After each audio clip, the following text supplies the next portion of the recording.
These are the compartment. This is plasma, interstitial fluid, and the intracellular fluid. This is extracellular fluid and this is intracellular fluid. The sodium is sodium concentration is more in the extracellular fluid, and means it is more in plasma and the interstitial fluid. But in the intercellular fluid, there is more concentration of the potassium. Okay, so sodium maintain the major cation of the extracellular fluid. Potassium is the main cation of the intracellular fluid. Okay, and the chloride ion, it is the anion, and it is more in the extracellular fluid and less in the intracellular fluid. Now the sodium regulates the extracellular fluid volume. Okay, because it is related with the water absorption also. If sodium is high, then water also high. Okay, the total body sodium is about 4000 milliequivalent.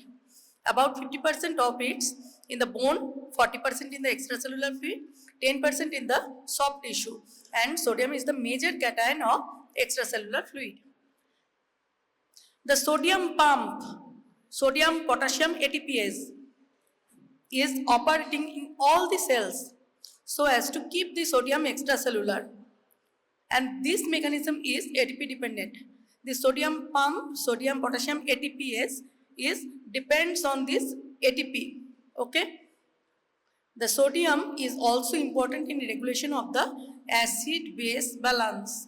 Okay, by this sodium bicarbonate. The normal level of sodium in plasma is 136 to 145 milliequivalent per liter.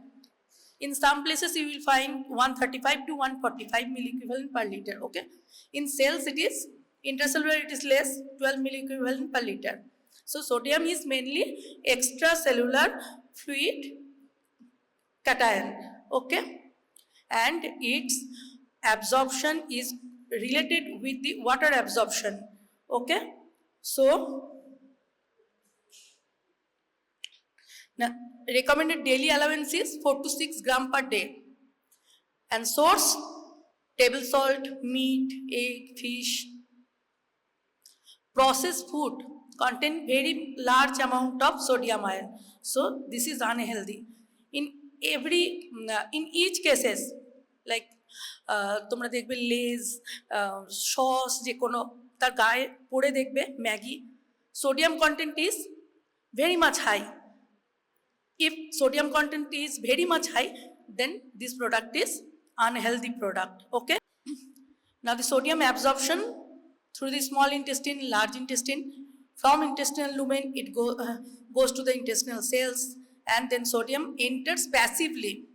Okay, sodium is mainly in the extracellular fluid and the plasma interstitial fluid. Okay, so extracellular fluid, there is high concentration. Within the cell, very much low concentration, so it enters within the cell passively. According to the concentration gradient, it enters. Intercellular sodium moves into the extracellular fluid. Okay, it will be it is the intra. Okay, not inter. Intracellular sodium moves into extracellular fluid by sodium pump, because there is high concentration. So against the concentration gradient, so you need to ATP. Okay, so sodium potassium ATPase acts to moves from the intracellular to the extracellular compartment. Okay, this needs sodium pump, which is sodium potassium ATPase, ATP dependent pump, and it is secreted through the urine. Now the function of sodium, it maintains the neuromuscular activity. Okay, in case of action potential, you have noticed that there is function of sodium, potassium ion, calcium ion. It maintains the fluid balance, because the water balance is very much dependent on this sodium. Sodium enters along with it drag water also. So it maintain the fluid balance, acid base balance by sodium bicarbonate, okay, and the membrane transport. These are the 4 functions of sodium. Now, the abnormality of sodium is hypernatremia, hyponatremia. Hypernatremia means increased sodium concentration, hyponatremia, decreased sodium concentration. The causes of hypernatremia, Cushing's disease. Here, cortisol is increased. Cortisol, it increases the sodium ion concentration, okay. Prolonged cortisone therapy. In pregnancy, steroid hormones also cause sodium retention. In dehydration, when water is predominantly lost, blood volume is decreased with apparent increase in the concentration of the sodium. So in dehydration, what happen? জল বেরিয়ে যাচ্ছে, তাহলে sodium কনসেন্ট্রেশনটা বেড়ে যাবে আপেক্ষিকভাবে, ওকে, due to water loss. There is apparent increase in the concentration of the sodium. Exchange transfusion of the stored blood যদি transfuse করা হয় তাহলে সোডিয়াম কনসেন্ট্রেশন বাড়বে. Primary hyperaldosteronism, okay, and elderly patient with poor water intake. বয়স্ক মানুষ জল কম খায়, তাদের ক্ষেত্রেও কি হবে না, সোডিয়াম কনসেন্ট্রেশনটা ইনক্রিজ করবে. Inability to express the thirst, মানে তারা বুঝতে পারছে না যে জল তেষ্টা পাইছে কি পায়নি, হ্যাঁ, কম জল খাওয়া হচ্ছে. তো সেই সব পেশেন্টের ক্ষেত্রে, এলডারলি পেশেন্টদের ক্ষেত্রেও পোর ওয়াটার ইনটেক হবে, তো সোডিয়াম কনসেন্ট্রেশন ইনক্রিজ করবে. এক্সেসিভ ইনটেক অফ সল্ট, অনেকে দেখবে খাবার সময় কাঁচা নুন পাতে নিয়ে খায়, তো তাদের ক্ষেত্রেও কিন্তু এক্সেসিভ ইনটেক, আমরা আমাদের খাবারে ডেলি ইনটেকে যেটুকু রাঁধতে গেলে যেটুকু সল্ট দিতে হয় সেটা কিন্তু সোডিয়াম মোর দ্যান সাফিসিয়েন্ট হয়ে যায়. তো এক্সট্রা যদি কেউ সোডিয়াম ইনটেক করে, extra intake of sodium like in the form of salt, it will produce hypernatremia. Drugs like ampicillin, tetracycline, anabolic steroid, oral contraceptives, loop diuretic and osmotic diuretics, these are all the causes of hypernatremia. Now these are the causes of hyponatremia, means sodium concentration decreases from the normal level. It may be below 136 or below 135 milliequivalent per liter. So these are the causes: vomiting, diarrhea, burn, Addison's disease, adrenal insufficiency. Okay, in Cushing syndrome or adrenal, when the hyperaldosteronism, there is hypernatremia. But in Addison's disease or adrenal insufficiency, there is hyponatremia. Renal tubular acidosis, reabsorption of the sodium is defective in renal tubular acidosis, because like other substances, it is reabsorbed from the kidney. If there is defect in the kidney, renal tubular acidosis, there is reabsorption defect of the sodium. Chronic renal failure, nephritic syndrome, congestive cardiac failure, hyperglycemia and ketoacidosis. Excess non-electrolyte like glucose infusion কখন করা হয়? Hypoglycaemia patient এসছে, patient insulin নেয়, তো হঠাৎ মানে insulin নিয়েছে কিন্তু খাবারটা খায়নি, তো সেই পেশেন্ট হাইপোগ্লাইসেমিয়া নিয়ে প্রেজেন্ট করবে, সেই পেশেন্টকে তখন আমরা আইভি বোলাস গ্লুকোজ দেওয়া হয় তাকে. আচ্ছা, syndrome of inappropriate antidiuretic hormone and defective antidiuretic hormone secretion. এগুলো সোডিয়াম এন্ড এই অ্যান্টিডাইউরেটিক হরমোন, এটাও কিন্তু ওয়াটার অ্যান্ড ইলেকট্রোলাইট ব্যালেন্সে মানে ব্যালেন্স মেনটেন করে. So if there is defective antidiuretic hormone, it will produce hyponatremia and pseudo and dilutional hyponatremia.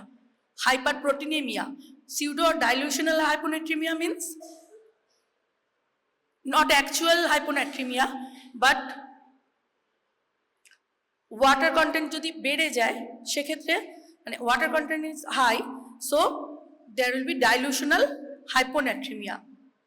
And drugs like angiotensin converting enzyme inhibitors, ACE inhibitors used in hypertension, non-steroidal anti-inflammatory drugs, vasopressin, oxytocin, and chlorpropamide. These are the drugs and these are the causes of hyponatremia. Hyponatremia patient present with nausea, vomiting, abdominal cramp, lethargy, headache, seizure, respiratory arrest, and coma. Okay? And hypernatremia patient will present with fever, low-grade fever, flushed skin, restlessness or irritable, increased fluid retention or increased BP, edema, peripheral and pitting edema, and decreased urine output, dry mouth. These are the clinical signs symptoms of hypernatremia. Okay.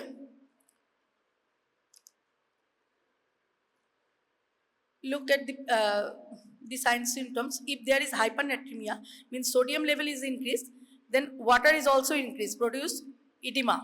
Okay, fluid retention will be there, and that will produce high blood pressure. Okay, so fluid retention, so there is urine output will be decreased and produce dry mouth. Okay, these are the clinical feature of hypernatremia, and these are the clinical feature of hyponatremia.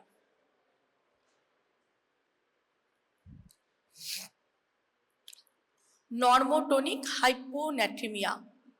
Normotonic means osmolality will be normal. Okay. Severe hyperlipidemia along with paraproteinemia means hyperproteinemia can lead to low measured serum sodium level with normal osmolality since plasma water fraction falls, and this pseudo hyponatremia. Okay, though this normotonic hyponatremia is also called the pseudo hyponatremia. Pseudo means falsely low serum sodium level. Okay, is seen in when the condition is there is hyperlipidemia or hypercholesterolemia and paraproteinemia means hyperprotein level, gamma globulin usually. Okay, this will produce pseudo hyponatremia or falsely low serum level. Okay, it is also called normotonic hyponatremia. Is seen when sodium is measured by flame photometry but not with ion selective electrode due to the displacement of the serum water by high concentration of the lipid or protein. Okay, in ion selective electrode, you have তোমরা কি এটা পড়েছো ion selective ইলেকট্রোডটা class হয়েছে ion selective ইলেকট্রোডের হয়নি না আচ্ছা আমাদের ল্যাবে সোডিয়াম পটাশিয়াম মেজারমেন্ট করা হয় আয়ন সিলেক্টিভ ইলেকট্রোড নামটা শুনে বোঝা যাচ্ছে আয়ন সিলেক্টিভ মানে যে পার্টিকুলার আয়নটা মাপা হবে সোডিয়ামের বেলা সোডিয়াম পটাশিয়াম হলে পটাশিয়াম ক্লোরাইড হলে ক্লোরাইড তো এটা সিলেক্টিভ তো এখানে বায়াস আসার কোনো সম্ভাবনা নাই কিন্তু এই নর্মোটনিক হাইপোনাট্রিমিয়া বা সিউডো হাইপোনাট্রিমিয়া যেখানে ফলসলি লো দেখাচ্ছে কেন না লিপিড বেশি আছে সিরামটাতে লিপিড বেশি আছে বা প্রোটিনটা বেশি আছে তখন কি হবে ওয়াটারটা ডিসপ্লেস করে দিচ্ছে তো সেক্ষেত্রে যদি আমি ফ্লেম ফটোমেট্রি করি তখন সোডিয়াম লেভেলটা আমার কম শো করবে আয়ন সিলেক্টিভ ইলেকট্রোডে কিন্তু নর্মালি দেখাচ্ছে কারণ সেখানে এই প্যারামিটারগুলো মানে এই হিন্ড্রেন্সগুলো থাকছে না ওটা আয়নের জন্য সিলেক্টিভ শুধু আয়নটাকেই মেজার করছে কিন্তু যদি অন্য কোনো মেথডে যেমন ফ্লেম ফটোমেট্রি করা হয় তখন কিন্তু সোডিয়ামটা মানে ফলসলি লো দেখাবে যদি হাইপারলিপিডেমিক পেশেন্ট হয় অথবা হাইপার প্রোটিনিমিয়ার পেশেন্ট হয় মানে প্যারাপ্রোটিনিমিয়া হয় ওকে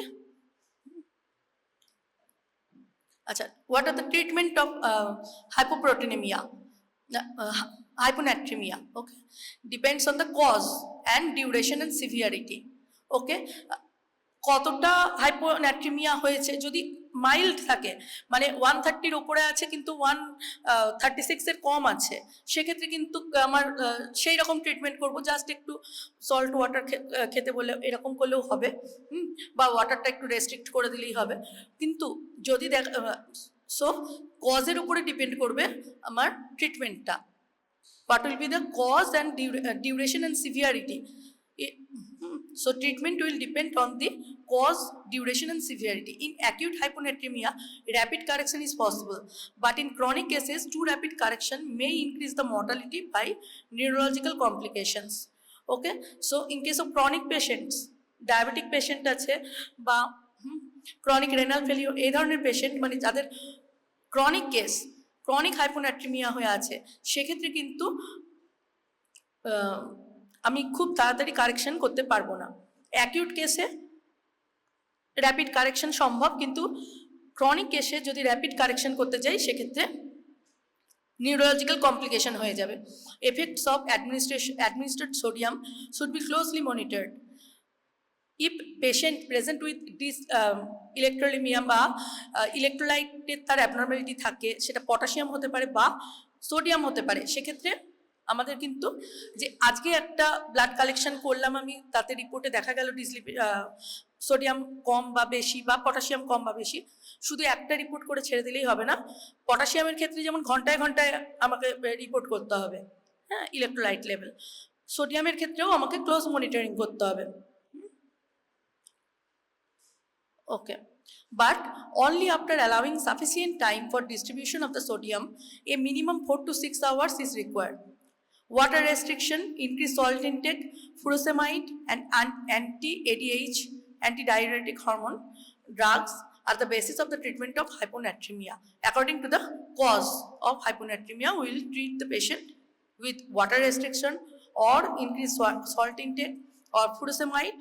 This is the diuretic, anti-ADH drugs. Okay, এগুলো দিয়ে আমরা ট্রিটমেন্ট করব। Now the diagnostic criteria of syndrome of inappropriate antidiuretic hormone secretion. This may come as short note or the MCQ type of questions. Okay, it is the diagnostic criteria. There are 4 criteria: hyponatremia, hyponatremia less than 135 millimole per liter, decreased osmolality less than 270 milliosmol per kg, urinary sodium more than 20 millimole per liter, and urine osmolality more than 100 milliosmol per kg. Okay, so these 4 is the diagnostic criteria of syndrome of inappropriate antidiuretic hormone secretion, SIADH, SIADH. Okay, short form. Now the potassium. Potassium, total body potassium is 3500 milliequivalent, out of which 75% in the skeletal muscle. So in case of sodium, major part is in the extracellular fluid and bone. In case of potassium, major part is in the skeletal muscles. Okay, sodium is mainly in the bone. Next is but potassium is mainly in the skeletal muscles. It is the major intracellular cation. In case of sodium, it is the extracellular cation, but potassium is the intracellular cation, and it maintains the intracellular osmotic pressure. Okay, the depolarization and contraction of the heart require potassium. During transmission of nerve impulse, there is sodium influx and potassium influx with depolarization. Okay, so depolarization of হার্টের ডিপোলারাইজেশনে বা কন্ট্রাকশনেও কিন্তু এই পটাশিয়ামটা কাজ করে। ওকে, আর কিসে করে না, nerve ইম্পালসে।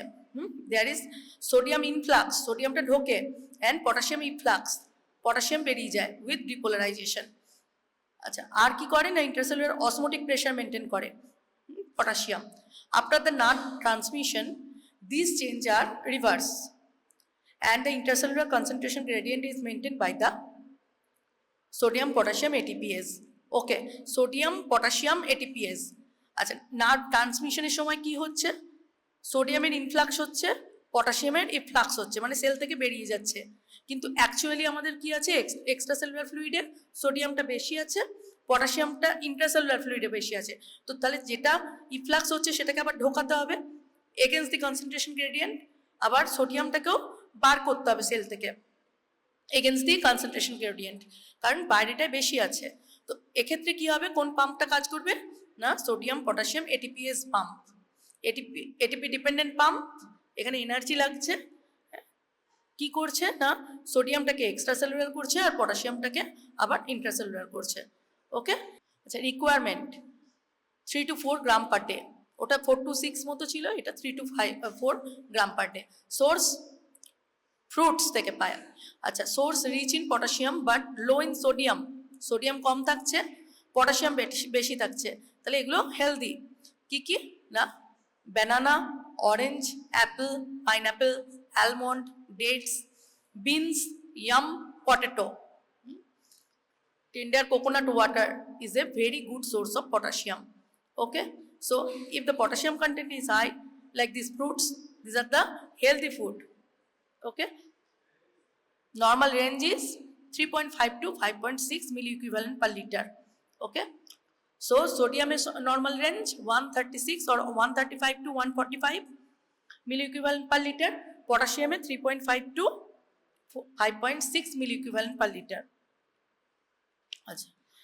Next, potassium, it is also absorbed from small intestine and large intestine through passive transport, excretion through kidney functions. It also acts in as neuromuscular excitability, contraction of the heart, intracellular osmotic pressure maintain করে, acid base balance and secondary active transport. Okay, these are the function of potassium. Now, what are the derangement? Hyperkalemia, hypokalemia. Hyperkalemia means potassium level increase in plasma. Hypokalemia, potassium level is decrease. Okay, so hyperkalemia is characterized by কি হয় হাইপারক্যালেমিয়াতে? Flaccid paralysis, bradycardia, cardiac arrest. Okay, so পেশেন্টের aged patient present with dyselectrolytemia means sodium potassium level derange করে গেছে বা hyperkalaemia, সেই patient কিন্তু cardiac arrest নিয়ে প্রেজেন্ট করতে পারে। তো সেই জন্য কার্ডিয়াক পেশেন্টের কিন্তু আমরা এজেড হলে অবশ্যই ইলেকট্রোলাইট মেজার করব, সোডিয়াম পটাশিয়াম কেমন আছে। ventricular arrhythmia, ventricular fibrillation. So patient present with flaccid paralysis, bradycardia, cardiac arrest, ventricular arrhythmia and ventricular fibrillation. ECG shows elevated T wave. Okay, hyperkalemia patient shows in ECG elevated T wave, widening of the QRS complex and lengthening of PR interval. Okay, so patient এ আমরা hyperkalemia patient এ elevated T wave দেখতে পাবো। আচ্ছা, first exclude the artifactual hyperkalemia. What are the causes? Hemolysis, delayed separation if refrigerated, EDTA contamination and fist clenching or relaxing during the draw. আচ্ছা, hyper পেশেন্টের আমি report দেখছি hyperkalaemia show করছে, মানে 5.6 এর বেশি আছে, কিন্তু দেখা গেল যে পেশেন্টের কিন্তু আদৌ কোনো হিস্ট্রি নেই। ওকে, পেশেন্ট নর্মাল, তাহলে সেখানে প্রথমেই আমি ভাববো যে যে টেকনিশিয়ান ব্লাডটা ড্র করেছে সে ঠিকভাবে ড্র করেছে কিনা। কি হতে পারে যে টুর্নিকেট যে বাঁধা অনেকক্ষণ ধরে জোরে বেঁধে রেখে দিয়েছে, হাতে কাজ ছিল, একজনের পেশেন্টের হাতে টুর্নিকেট বেঁধে চলে গেছে, 2-4 মিনিট পরে 5 মিনিট পরে এসছে ব্লাডটা ড্র করতে, ব্লাড সেক্ষেত্রে কিন্তু টিস্যু ইনজুরি হয়ে আছে, ব্লাডের হিমোলাইসিস হয়ে আছে, বা ব্লাড যেটা ড্র করেছে সেটা হিমোলাইজড ব্লাড। অথবা কি হতে পারে যে ডিলেড সেপারেশন, ক্লটেড ভায়ালে নিয়েছে কিন্তু সেন্ট্রিফিউজ করেছে অনেক পরে, ঠিক আছে, সেন্ট্রিফিউজ করা হয়নি টাইমলি। আবার কি হতে পারে ইডিটিএ কন্টামিনেশন, ভুল করে ইডিটিএ ভায়ালে নিয়ে নিয়েছে ব্লাড। আচ্ছা, আর কি হতে পারে ফিস্ট ক্লেন্সিং বা রিল্যাক্সিং ডিউরিং ড্র, যখন ড্র করেছে ব্লাডটা পেশেন্ট হাত একদম খিঁচে রেখে দিয়েছে, একদম জোরে এমনি করে রেখে দিয়েছে বা এরকম মানে ক্লিনচিং রিল্যাক্সিং করেছে, প্রত্যেকটা ক্ষেত্রেই কিন্তু পটাশিয়াম লেভেল ডিরেঞ্জ হতে পারে। তাই পটাশিয়াম লেভেল আমার যখন বেশি আসবে হাইপারক্যালেমিয়া, তো আমাকে কিন্তু আগে জানতে হবে যে পেশেন্টের ব্লাডটা ড্র করা ঠিক মতো হয়েছে কিনা, সেপারেট টাইমলি করা হয়েছে কিনা, ভায়ালটা ঠিক নেওয়া হয়েছে কিনা, আবার পেশেন্ট ওরকম মানে ফিস্ট ক্লিনচিং রিল্যাক্সিং করছিল কিনা, এটা কিন্তু খুব ইম্পর্টেন্ট। হয়তো দেখা গেল যে পেশেন্টের অ্যাকচুয়াল হাইপারক্যালেমিয়া নেই, প্রি অ্যানালাইটিক এররের জন্য আমার হাইপারক্যালেমিয়া বেরিয়েছে, ঠিক আছে, তো সেটা আগে দেখতে হবে। নেক্সট হচ্ছে ট্রু হাইপারক্যালেমিয়া, মানে এগুলো তো তাহলে ফলস হাইপারক্যালেমিয়া হলো, প্রি অ্যানালাইটিক এরর, ঠিক মতো ভাবে ব্লাড ড্র না করার জন্য। আচ্ছা, true hyperkalaemia usually due to decrease excretion. Hyperkalaemia হচ্ছে, এবার যদি ডিক্রিজ এক্সক্রিশন হয় তাহলে হবে, এটা কি কি কজ না, রেনাল ইনসাফিসিয়েন্সি, হাইপো অ্যালডোস্টেরনিজম। সোডিয়ামের ক্ষেত্রে কি দেখলাম, hyper aldosteronism. Okay, in case of potassium হাইপারক্যালেমিয়াতে কি হচ্ছে না, হাইপো অ্যালডোস্টেরনিজম। ইনক্রিজ ইনটেক দুটোতেই হতে পারে, সোডিয়াম পটাশিয়াম। আচ্ছা, shift of potassium out of the cells, সেলের ভেতরে ইউজুয়ালি থাকে পটাশিয়ামটা বেশি, কিন্তু যদি শিফট করে যায়, শিফট কখন করে আমরা দেখতে পাবো যে, পরে আসছি এটা। আচ্ছা, মেডিকেশনস, হ্যাঁ, that causes hyperkalemia usually inhibit renin and aldosterone system. What are the medications? Renin production, NSAID, beta blocker, ACE inhibitor, angiotensin 2 receptor blocker, heparin, potassium sparing diuretics. Okay, these are the drugs which cause increased potassium level or hyperkalemia. Release from cells, cell থেকে বেরিয়ে যাচ্ছে কখন না, occasional cause of hyperkalaemia, এটা occasional cause, most commonly due to acidosis and insulin deficiency.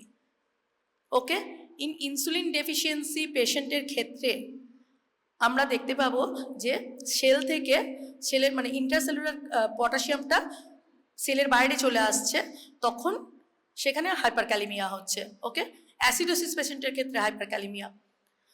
Less commonly due to cell lysis. If the cell is lysed or lysis of the cell produce hemolytic, in case of hemolytic anemia, rhabdomyolysis, tumor lysis, সেক্ষেত্রে কিন্তু সেলের ভেতর থেকে potassium, sell injury হচ্ছে মানে সেলটা lysis হয়ে যাচ্ছে, তাহলে সেলের পটাশিয়ামটা বাইরে বেরিয়ে চলে আসছে, হাইপারক্যালেমিয়া করছে।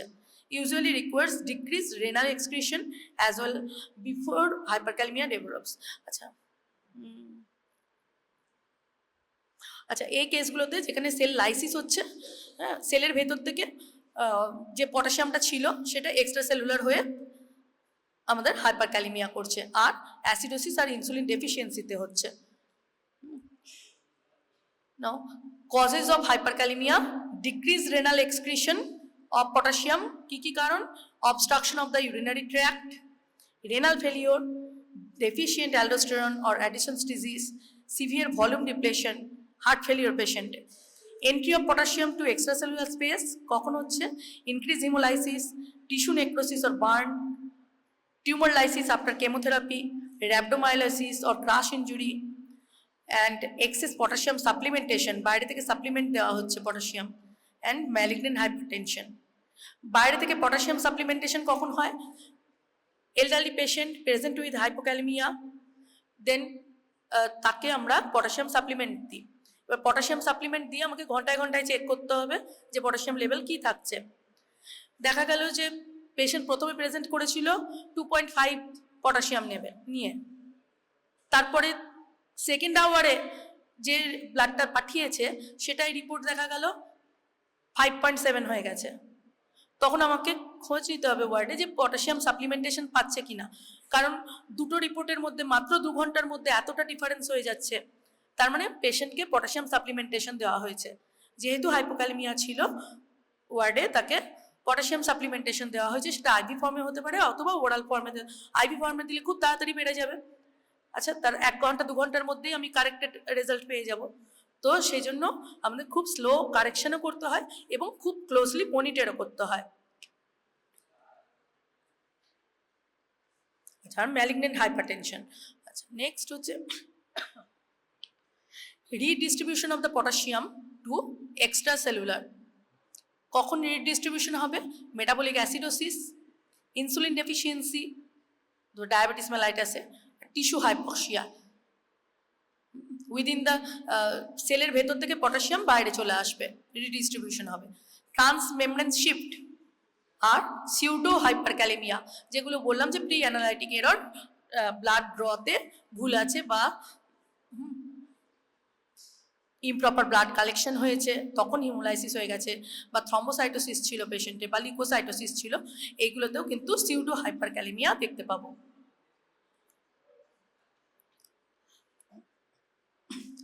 আর কন্ডিশন আছে hyper kalaemic periodic paralysis.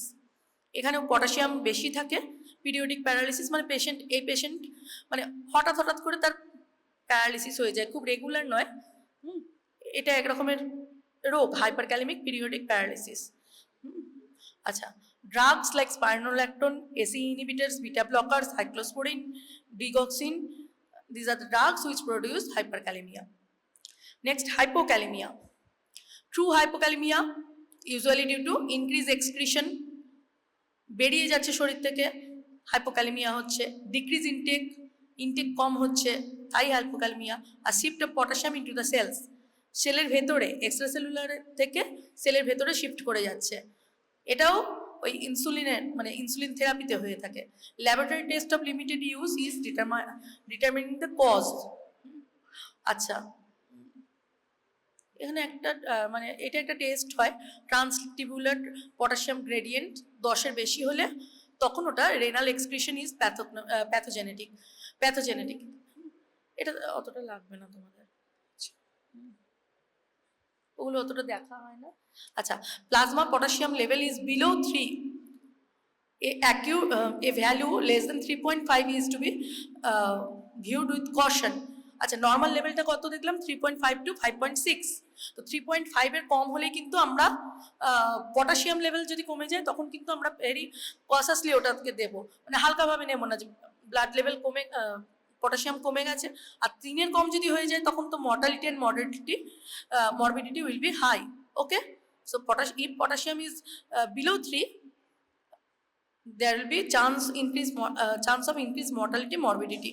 Okay, so potassium level hypokalemia should be treated cautiously. Okay, signs symptoms: muscular weakness, fatigue, muscle cramp, hypotension, decreased reflexes, palpitation, cardiac arrhythmia, cardiac arrest. These are the sign symptom of hypokalemia. Okay, so weakness, fatigue, muscle cramp, palpitation, cardiac arrhythmia, হ্যাঁ, মানে patient present with মানে বলবে বুক ধরপড় করছে খুব, হ্যাঁ, দেখা যাচ্ছে উইকও আছে, ফ্যাটিক আছে, মাসলে উইকনেস হচ্ছে, তখন আমরা তার ইলেকট্রোলাইট চেক করব, sodium potassium level. Okay, cardiac arrest হতে পারে। আচ্ছা, ECG waves are flatted, T wave is inverted. So in case of তাহলে আমরা পটাশিয়ামে দেখছি হাইপারক্যালেমিয়া, হাইপোক্যালেমিয়া দুটোতেই কিন্তু আমরা ইসিজি চেঞ্জ পাচ্ছি। Okay, but this is not due to cardiac problem, this is due to potassium derangement. Okay, so TOAV is inverted, ST segment is lowered with AV block, এটা কিন্তু আমরা পটাশিয়ামের জন্য পাচ্ছি হাইপোক্যালেমিয়া পেশেন্টে। This may be corrected by oral feeding of orange juice. আমরা দেখলাম কি ফ্রুটসগুলো পটাশিয়াম বেশি আছে, তো অরেঞ্জ জুস বা এছাড়াও মানে সিরাপ, পটাশিয়াম সাপ্লিমেন্টিং সিরাপস আছে, হ্যাঁ, সেগুলো দেওয়া যায়। যদি হালকা কমে, মানে জাস্ট 3 এসছে, 3.1 এসছে, তখন কিন্তু আমরা ওরাল সাপ্লিমেন্টেশন দিয়ে পেশেন্টকে কারেক্ট করতে পারবো। আর যদি মানে একদম 3 এর থেকে অনেকটাই কমে গেছে, 2.5 এর মধ্যে, সেক্ষেত্রে কিন্তু আমরা IV ইনফিউশন দেবো। Causes of hypokalaemia: increase renal excretion, Cushing syndrome. আচ্ছা, নোটিস করো যে আমরা হাইপারন্যাট্রিমিয়াতে কিন্তু কুশিং সিনড্রোম পেয়েছি, আবার হাইপোক্যালেমিয়ার কজে কিন্তু কুশিং সিনড্রোম আছে। হাইপার অ্যালডোস্টেরনিজমে কি পেয়েছিলাম? হাইপারন্যাট্রিমিয়া, মানে সোডিয়াম বাড়লে পটাশিয়াম কমবে। তার মানে হাইপারন্যাট্রিমিয়ার যে কজগুলো মোরালেস হাইপোক্যালেমিয়াতেও কিন্তু এক্সাক্ট ওই কজগুলোই পাবো। Hyperreninism, renal artery stenosis, hypomagnesaemia, renal tubular acidosis, adrenogenital syndrome, 17 alpha hydroxylase deficiency, 11 beta hydroxylase deficiency. These are the causes of increased renal excretion. মানে পটাশিয়াম বেশি এক্সক্রিট করছে, তার মানে সোডিয়াম বেশি রিঅ্যাবজর্ব করছে, মানে হাইপোন্যাট্রিমিয়া করছে, আর এখানে হাইপোক্যালেমিয়া করছে। আচ্ছা, shift or redistribution of the potassium. Redistribution কখন হচ্ছে? মানে এখানে সেলের ভেতরে বেশি ঢুকে যাচ্ছে। কখন ঢুকছে? অ্যালকালোসিস, ইনসুলিন থেরাপি, ইনসুলিন ডেফিসিয়েন্সিতে কি হচ্ছিল, হাইপার ক্যালেমিয়া হচ্ছিল, সেল থেকে পটাশিয়াম বেরিয়ে আসছিল। ইনসুলিন থেরাপিতে কি হবে না, সেলের ভেতরে পটাশিয়াম ঢুকবে। Thyrotoxic periodic paralysis, hypokalaemic periodic paralysis. আচ্ছা, দুটো পিরিয়ডিক প্যারালিসিস এখানে, তো থাইরোটক্সিক একটা, হাইপোক্যালেমিক। প্রিভিয়াস স্লাইডে আমরা কি দেখেছিলাম, হাইপার ক্যালেমিয়াতে এই হাইপার ক্যালেমিক পিরিয়ডিক প্যারালিসিসও হয়, আবার হাইপোক্যালেমিক পিরিয়ডিক প্যারালিসিসও হয়। ওকে, আচ্ছা, GI loss, diarrhoea, vomiting, aspiration, deficient intake of potassium in the diet, malabsorption, intake ঠিক আছে, অ্যাবজর্পশন ঠিক নেই, pyloric obstruction. Okay, these are the causes of GI loss, and IV saline infusion in excess, বেশি করে saline infusion দিলেও কিন্তু hypokalaemia হবে। আচ্ছা, drugs, insulin, salbutamol, osmotic diuretics, thiazide, acetazolamide and corticosteroids, these are the drugs which produce hypokalaemia. Insulin কি করছে, সেলের মধ্যে ঢুকিয়ে দিচ্ছে, তাই তো, পটাশিয়ামটাকে, তাহলে ব্লাডে কি হচ্ছে, হাইপোক্যালেমিয়া। আচ্ছা, these are the clinical manifestations. Potassium deficit মানে হাইপোক্যালেমিয়াতে কি পাবো, alkalosis, shallow respiration, irritability, confusion, weakness, arrhythmia, lethargy, thready pulse মানে খুব হালকা পালস, থ্রেডি, জোরে চিপলে পালসটা চলে যাবে আর পালস পাবে না, মানে সুতোর মতো আর কি, হ্যাঁ, থ্রেডি পালস হাইপোক্যালেমিয়ায়। আচ্ছা, ইন্টেস্টিনাল মোটিলিটি ডিক্রিজ করবে। মোটিলিটি ডিক্রিজ করবে মানে patient may present with abdominal distension, আর বলছে মানে he or she will not pass stool for 2 to 3 days. It may be due to hypokalemia. Okay, because of decreased intestinal motility. তুমি intestinal peristalsis sound stethoscope করে পেটে বসিয়ে শুনলে অ্যাবডোমিনে, হ্যাঁ, peristalsis সাউন্ডটা ডিক্রিজ করে যাবে, মানে মোটিলিটি, মানে মোটিলিটিটা রিডিউস করছে। ওকে, তো এই ধরনের ফিচার নিয়েও হাইপোক্যালেমিয়া পেশেন্ট প্রেজেন্ট করতে পারে। আচ্ছা, হাইপারক্যালেমিয়ায় কি থাকছে, muscle cramp, weakness, paralysis, drowsiness, decrease blood pressure, ECG change থাকবে, ডিসরিথমিয়াস থাকবে। আচ্ছা, অ্যাবডোমিনাল ক্র্যাম্প থাকবে, পেটে ব্যথা, diarrhoea, oliguria. Okay, this are the present with hyperkalaemia. Next, when potassium level should be checked, কখন আমরা পটাশিয়াম লেভেলটা চেক করব, কার্ডিয়াক ডিজিজ থাকলে এক্সক্লুড করবার জন্য যে পটাশিয়ামের জন্য হচ্ছে কিনা। আচ্ছা, administration of drugs like diuretic, AC inhibitors, NSAID, patient অনেক দিন ধরে এসি ইনহিবিটার, হাই ব্লাড প্রেশারের জন্য এসি ইনহিবিটার খাচ্ছে, তাহলে সেক্ষেত্রে কিন্তু আমরা একটা রেগুলার ইন্টারভ্যালে 6 মাস অন্তর পটাশিয়াম লেভেল চেক করে দেখব। ডায়াবেটিক কিটো অ্যাসিডোসিস আছে, লং টার্ম ডায়াবেটিস পেশেন্টের ক্ষেত্রেও দেখব। Receiving large volume of IV fluid, কোনো পেশেন্ট অনেকদিন ধরে হসপিটাল ভর্তি আছে, তাকে আইভি ফ্লুইড দেওয়া হয়েছে প্রচুর, তারও কিন্তু আমি ইলেকট্রোলাইট চেক করব। আচ্ছা, ফ্লুইড লস, সেটা বার্ন হতে পারে, টোটাল প্যারেন্টেরাল নিউট্রিশনে আছে, ডায়রিয়া হয়েছে, সেক্ষেত্রেও আমি ইলেকট্রোলাইট দেখব। রেনাল ইম্পেয়ারমেন্ট আর weakness of unknown origin, patient এমনি ঠিক আছে কিন্তু খুব উইক, তার কোনো আমরা প্রপার কজ খুঁজে পাচ্ছি না, তখনও কিন্তু একবার ইলেকট্রোলাইট চেক করে দেখব যে পটাশিয়াম লেভেলটা ঠিক আছে কিনা, sodium potassium level. Next, laboratory evaluations for potassium abnormalities. Potassium abnormality আছে, তখন আমরা কি কি দেখব, সিরাম পটাশিয়াম তো এস্টিমেট করব, ইউরিনারি পটাশিয়ামও দেখব। লো ভ্যালু মানে less than 20 millimole per liter is seen in poor intake, GIT loss or transmembrane shift. হাই কখন হবে না, more than 40 millimole per litre হলে। কখন দেখা যাবে না, রেনাল ডিজিজে। আচ্ছা, সোডিয়াম অ্যান্ড অসমোলারিটিটাও আমরা অফ স্পট ইউরিন চেক করব। আচ্ছা, পটাশিয়াম চেক করলে আমরা শুধু তো পটাশিয়াম চেক করি না, তার সঙ্গে সোডিয়াম, আবার অনেক সময় ক্লোরাইডটাও একসঙ্গে চেক করা হয়। Okay, sodium and osmolarity of the spot urine, low sodium less than 20 millimole per liter and high potassium indicate secondary hyperaldosteronism. If urine osmolarity is low means 300 to 600, okay, and a value of urinary potassium of 60 millimole per liter indicate renal loss. আচ্ছা, আর কি check করব আমরা, serum sodium potassium দেখলাম, urinary potassium দেখলাম, sodium দেখব, osmolarity check করব, ECG দেখব, hypokalemia আর patient যদি পটাশিয়ামের ডিরেঞ্জমেন্ট থাকে তখন তার একটা ইসিজিও করবো। আর স্পেশাল টেস্টের মধ্যে কি কি দেখবো, aldosterone, plasma renin, cortisol and 17 hydroxy progesterone. Now treatment of hypokalaemia পেশেন্টকে কি আমরা ওরাল সাপ্লিমেন্টেশন দিতে পারি আর আইভিও দিতে পারি। Aim is to stop the loss and evaluation of the frequent, যেটা বললাম যে আমাদের ঘন ঘন ওটা চেক করতে হবে। যদি আইভি ইনফিউশন পাই আমি প্রত্যেক ঘন্টায় ইলেকট্রোলাইট চেক করব, বিশেষ করে সোডিয়াম পটাশিয়ামটা। আচ্ছা, আর সিভিয়ার কারেকশন আমাদের করা চলবে না, মানে যেমন supplement adequate potassium 200 to 400 millimole for every 1 millimole fall in serum potassium.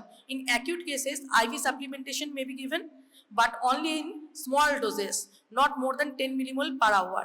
Small dose correct করব এবং প্রত্যেক ঘন্টায় checked every hour throughout the therapy. If magnesium is low, then also supplement the magnesium, correct the alkalosis, মানে আর যে কজগুলো আছে। অ্যালকালোসিসের জন্য যদি hypokalemia হয়ে থাকে তাহলে অ্যালকালোসিস কারেক্ট করব। Even after normal level is reached, daily potassium assay for several days to be maintain. আমি সাপ্লিমেন্টেশন দিচ্ছি, আমি দেখছি পটাশিয়াম লেভেল আমার নর্মালে চলে এসছে, তখনও কিন্তু তারপরে কয়েকদিন ধরে আমি কিন্তু ব্লাড টেস্টটা করে যাব, মানে ইলেকট্রোলাইটটা আমি দেখে যাব, চেক করব। ওকে, ক্লোজ মনিটর। নেক্সট হচ্ছে ক্লোরাইড। আচ্ছা, ক্লোরাইডটা আমরা সবাই জানি যে সোডিয়াম যখন যাচ্ছে সোডিয়াম ক্লোরাইড NaCl হিসেবে যাচ্ছে, তাহলে সোডিয়ামের সঙ্গে এটা correlated. Intake output metabolism of sodium and chloride runs in parallel. The homeostasis of sodium potassium and chloride are interrelated, প্রত্যেকটাই ইন্টার রিলেটেড আছে। Chloride is important in the formation of hydrochloric acid in gastric juice. Chloride are also involve in the chloride shift. তাহলে ক্লোরাইডটা আমাদের কিসে লাগছে না, gastric HCl তৈরিতে, আর chloride shift বলে একটা হয় সেটাতে লাগছে। Chloride concentration plasma is 96 to 100 milli equivalent per litre. Sodium হচ্ছে 136 to 145, পটাশিয়াম 3.5 to 5.6, আর ক্লোরাইড হচ্ছে 96 to 106 milli equivalent per litre. Chloride concentration in CSF is high than any other body fluid.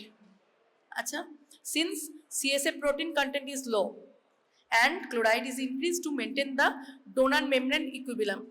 আচ্ছা, এই ডোনার মেমব্রেন ইকুইলিব্রিয়াম পড়েছো তো? হ্যাঁ, যদি আমার প্রোটিনটা CSF এর ভেতরে ঢুকতে পারছে না, তাহলে প্রোটিন যদি কম থাকে তাহলে ওটাকে ব্যালেন্স করতে গেলে ক্লোরাইডটা তো বাড়বে, ঠিক আছে, দিয়ে আমার ইলেকট্রিক্যাল নিউট্রালিটিটা মেনটেন হবে, তাই তো। Excretion of chloride is through urine, যেমন বাকিগুলোও অ্যাবজর্ব হচ্ছে ইন্টেস্টিন দিয়ে, এক্সক্রিট হচ্ছে ইউরিন দিয়ে, এটাও তাই। And is parallel to Na+ sodium ion. Renal threshold for chloride is about 110 milliequivalent per liter. Daily excretion 5 to 8 gram per day. এখানে recommended daily allowance বলে কিছু নেই, কারণ ওটা সোডিয়ামটা যতটা নেওয়া হচ্ছে প্যারালালি ক্লোরাইডটাও ততটাই ঢুকে যাচ্ছে। আচ্ছা, excretion of chloride through urine parallel to sodium 110 milliequivalent per liter. Daily excretion 5 to 8 gram per day.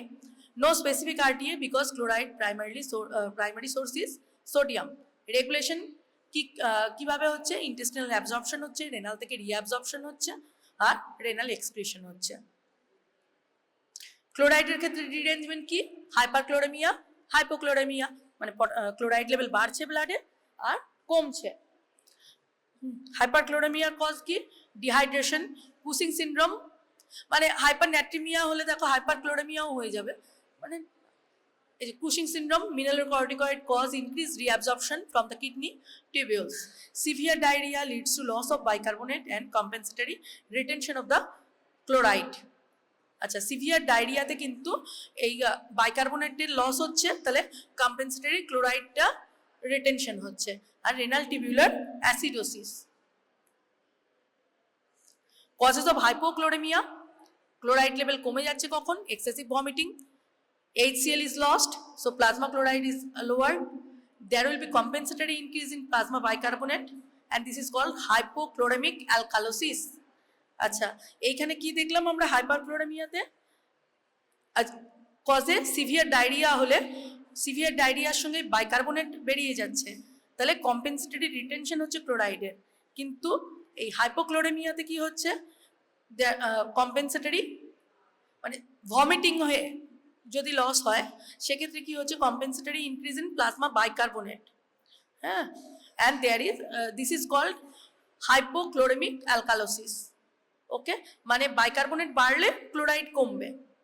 Excessive sweating, chloride loss হচ্ছে। And in Addison's disease, aldosterone is diminished, renal tubular reabsorption of the chloride is decreased, and more chloride is excreted. Addison's disease. These are the causes of hypochloremia, মানে chloride নর্মালের চেয়ে কমে যাচ্ছে। আর lastly chloride channel, cystic fibrosis, এটা short note আসতে পারে অথবা এই চ্যানেলটা দিয়ে এমসিকিউ আসতে পারে। হ্যাঁ, মানে দ্য সিস্টিক ফাইব্রোসিস, এখানে কি হচ্ছে না, in cystic fibrosis a point mutation in the CFTR gene, CFTR cystic fibrosis transmembrane conductance receptor, okay, CFTR shortly called CFTR, cystic fibrosis transmembrane conduction receptor gene. There is defect in this gene in cystic fibrosis result in defective chloride transport, so water moves out of the lung and pancreas, and this is responsible for the production of abnormally thick mucus, and this will lead to infection and progressive damage and death at the young age. আচ্ছা, এই cystic ফাইব্রোসিসটা short note আসতে পারে অথবা এমসিকিউতে এই জিনটা আসতে পারে। এখানে কি হচ্ছে না, সিস্টিক ফাইব্রোসিসে ডিফেক্ট ইন দ্য সিএফটিআর জিন results in water moves out of the lung and pancreas. এই জিনটা ডিফেক্ট হলে কি হচ্ছে, defective chloride transport and water moves out of the lung and pancreas, results in thick mucus. It is the defect, okay, abnormally thick mucus, and which lead to infection and progressive damage and death at the young age.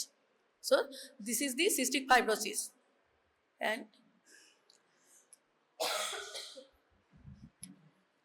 these are the summary. Sodium,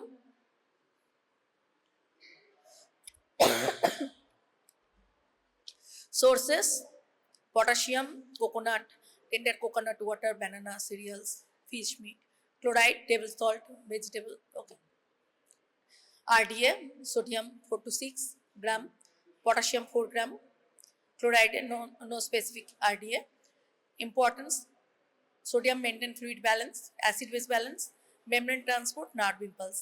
Potassium contraction of the heart, osmotic pressure, acid base balance, and the secondary active transport. And chloride formation of HCl and the chloride shift. Disorders: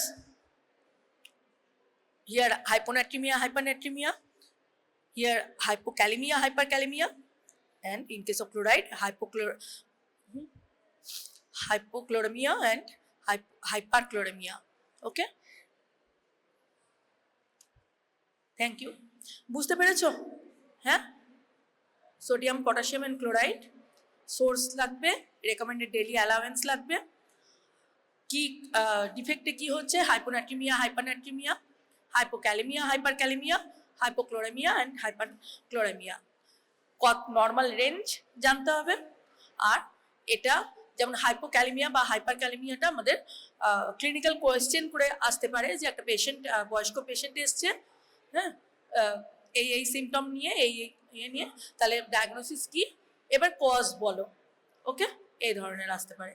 অথবা hyperkalaemia বা হাইপোক্যালেমিয়ার MCQ type question আসতে পারে, যে 4টে দিয়ে দিলে একটা ভুল, কজটা দিয়ে দিলে, ওকে।